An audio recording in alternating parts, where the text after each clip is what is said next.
Ek wil 'n bietjie praat oor die naam Jahwe. Nou, as ons kyk in die Ou Testament, dan lees ons in die oorspronklike taal die naam Jahwe. Eintlik Yud-Heh Vav-Heh.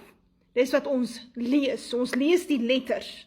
Onthou, die Hebreëus werk op klankestelsel en nie noodwendig op 'n letterstelsel soos ons in Afrikaans nie. Daarom het ons vokale om die taal vir ons makliker te maak, maar Hebreëus het gewerk op 'n klankstelsel, Yud-Heh Vav-Heh. En dis vertaal in die Ou Testament, as jy nou die woord vertaal, dan vertaal jy hom met ek is wat ek is. Ek dink die Septuagint sê ek is wat hy is. Hoe dit ook al sê, maar daar is 'n wonderlike dieper betekenis oor die naam Jahwe.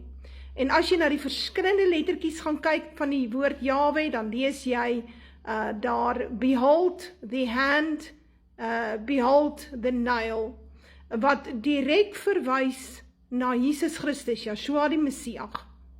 En dit het eintlik 'n baie dieper betekenis. Kyk gou hierdie video, dan verduidelik ek verder. The ancient symbolic meanings of the individual letters in Yahweh offer a profound understanding of God's nature. Let's take a look. The first letter, Yod, is represented by a hand and signifies God's mighty hand in creation and his active involvement in the world.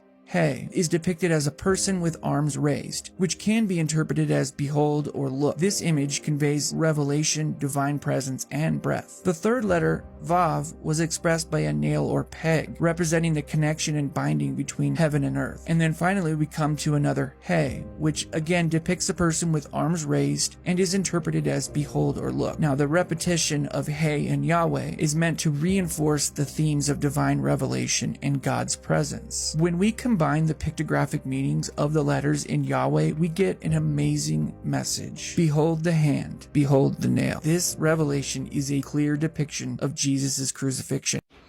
Nou, as jy jou skrif ken, dan sal jy weet, niemand het al ooit God aanskou nie. Nie eers in die Ou Testament nie. En dit sê Jesus vir jou, kom ek lees dit vir jou, dit staan hierso, Johannes 5 vers 37, en die Vader wat my gestuur het van my getuig, julle het tog nooit sy stem gehoor of sy gedaante gesien nie. Nou sal baie mense sê, ja, maar hy praat daar met die Jode. Nee, hy praat oor die algemeen. Johannes 1 vers 18, niemand het ooit God gesien nie, die enige gebore seun wat in die boesem van die Vader is, het hom verklaar. Nog niemand het God gesien nie. 1 Johannes 4 vers 12, niemand het God ooit aanskou nie. So, wie was dan in die Ou Testament teenwoordig by Abraham, Moses, met wie het Jakob geworstel, met wie het Josua gepraat, wat het daar gebeur op die berg Sinai, want hulle was op teen die berg en hulle te ete daar gehad. Wat is dit wat ons dan nou sien? As dit dan nie God is nie, wie sien ons? Wel, ons sien die Seun. En die Seun is Jahwe. Ons ken nie die Vader nie, ons het hom nog nooit gesien nie, en ons het hom nog nooit sy gedaante gesien nie, ons het nog nooit sy stem gehoor nie. Al die interaksie wat ons het in die Ou Testament is met die Seun. En dit is hoekom Jesus ook in die Nuwe Testament sê, hy is die Seun van God. Menende, hy is Jahwe, en hulle het hom ook so verstaan, en dit is hoekom hulle so kwaad was vir hom.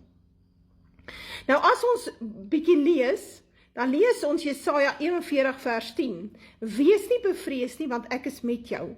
Kyk nie angstig rond nie, want ek is jou God. Ek versterk jou ook, help ek jou ook, ondersteun ek jou met my reddende regterhand.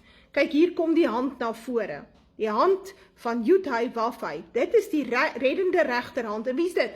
Dit is Jesus Christus. Dit is die Seun. Dit is Jahwe in 'n liggaamsvorm wat hy ook al in die Ou Testament gehad het. Jahwe het al in die Ou Testament 'n liggaam aangetrek. Hoe anders sal Jakob dan nou met hom worstel? Hy worstel dan met God. Het hy geworstel met 'n gees? Nee, hy worstel met 'n fisiese liggaam. Jakob was so sterk, het hom vasgevat. En toe dit natuurlik begin lig raak, toe raak het 'n probleem. Jesaja 53 vers 1.